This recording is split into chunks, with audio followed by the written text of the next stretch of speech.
এখানে কি বলেছে, একজন পুরুষ, একজন মহিলা এবং একটি বালক একটি কাজ 3 দিনে করতে পারে। যদি কাজটি 6 জন পুরুষ এবং একটি বালক 18 দিনে করতে পারে, তাহলে কাজটি তাহলে একজন মহিলা ওই কাজটি কতদিন করে। তার দেখুন এখানে কি বলেছেন, একজন মেল অ্যান্ড একজন ফিমেল অ্যান্ড একজন বালক করতে পারে 3 দিনে।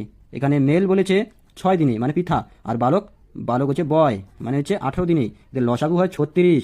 এখানে 3 3 2 6 6 6 36, 8 36। এখানে মেল ফিমেল অ্যান্ড বালক, মানে মেল মানে হচ্ছে পিতা, ফিমেল মানে হচ্ছে মহিলা, ঠিক আছে। আর বি মানে বালক। এখানে এখানে বালক দিয়েছে 2 দিনে অ্যান্ড মেল দিয়েছে 6 দিনে। তো 12 থাকি, 3 জনে মিলে করে 12 দিনে। তো 12 থাকি এখানে 8 বাদ দিলে তাহলে আমরা পাবো, মহিলা পাবো। তো মহিলাটা হচ্ছে আমাদের এখানে 8 বাদ দিন, তো কত হলো 4। এখানে কি বলেছে কোশ্চেনে, বলেছে মহিলাটি কাজটি কতদিন শেষ করবে, মানে 18 দিনে। তাহলে মহিলাটি কাজটি কতদিনে শেষ করবে। তো 36টা কাজ, মহিলা হচ্ছে 4 দিনে, তো এখানে 4 নং 36 দিনেই, মহিলাটি কাজ 36 দিনে। এই যে অ্যান্সার, ঠিক আছে, 9 দিন। তো অ্যান্সারটি